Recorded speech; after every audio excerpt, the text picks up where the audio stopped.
বোনের সম্পদ দখলকারী ওই ভাইরা কোথায়? আমি কোরআন নিয়ে এসেছি। কোরআন, আল্লাহ নিজে কোরআনে ভাগ করেছে, ছেলে পাবে 2 ভাগ, মেয়ে পাবে 1 ভাগ। বাবার মৃত্যুর অনেক বছর পরেও বোনের সম্পত্তি তারা দখল করে আছে। আর অবুঝ কিছু বোন আছে সমাজে, অবুঝ কিছু মেয়ে আছে, ওই মেয়েরা মনে করে বাবার বাড়ির সম্পত্তি নিয়ে আসলে অলক্ষী, বিপদ আপদ হবে, নানান রকম সমস্যা হবে। না, আর সম্পত্তি ভাগ করেছে স্বয়ং আল্লাহ। আল্লাহর চাইতে আল্লাহ বুঝলো না, বুঝলেন আপনি। আমি কোরআন নিয়ে এসেছি। কোরআন, এই কোরআন নিয়ে আজকে আপনাদেরকে দেখাবো। কিছু কিছু সমাজের মা বোনরা মনে করে কি জানেন, যে বাবার বাড়ির সম্পত্তি নিয়ে আসলে নাকি অলক্ষী। নাউজুবিল্লাহ। আর সম্পত্তি ভাগ করেছে স্বয়ং আল্লাহ। আল্লাহর চাইতে আল্লাহ বুঝলো না, বুঝলেন আপনি। অথচ এই কোরআনে সম্পত্তি ভাগ করেছে আল্লাহ, স্বয়ং আল্লাহ এই কোরআনে সম্পত্তি ভাগ করেছে। সূরা নিসা, এই কোরআনের ভিতরে আছে 4 নম্বর সূরা 11 নম্বর আয়াত। আল্লাহ রাব্বুল আলামিন স্বয়ং নিজে সম্পত্তি ভাগ করেছে, কোন নবীর হাতে আল্লাহ এই দায়িত্ব দেন নাই। আল্লাহ বলেছেন ছেলে পাবে 2 ভাগ আর মেয়ে পাবে 1 ভাগ। খোলেন এই কোরআন, সূরা নিসার 4 নম্বর সূরা উল্টান 11 নম্বর আয়াতে আল্লাহ রাব্বুল আলামিন স্পষ্ট বলেছে। অথচ এই সমাজে অনেক ভাইরা বাবার মৃত্যুর 20 বছর, 30 বছর, এমনকি 50 বছর পর্যন্ত হয়ে গেছে, কোন কোন জায়গায় বোন কবরে চলে গেছে, তারপর ওই সম্পত্তিগুলো ওই ভাইরা দখল করে আছে।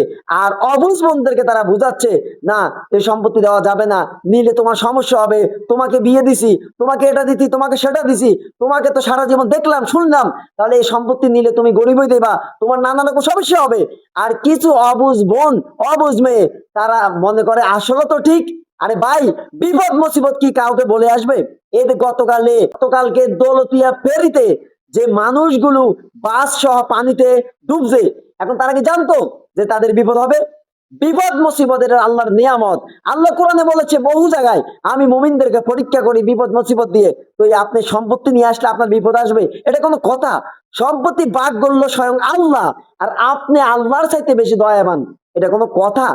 অতএব দুনিয়ার ওই সমস্ত ভাইরা যারা বোনের সম্পত্তি বোনকে বুঝিয়ে না দিয়ে ওই সম্পত্তিগুলো গ্রাস করে বসে আছে, আর বোনকে, সব বোন এক না, অনেক জ্ঞানী বোন আছে যারা সম্পদ চায় সম্পত্তির জন্য, নানান রকম ভাবে ওই সম্পত্তি উদ্ধার করার জন্য কত মানুষের দ্বারা দ্বারা গিয়ে তাদের পায়ের জুতা ক্ষয়ে গেছে, কিন্তু ওই ভাইগুলো তাদেরকে পাত্তা দিচ্ছে না।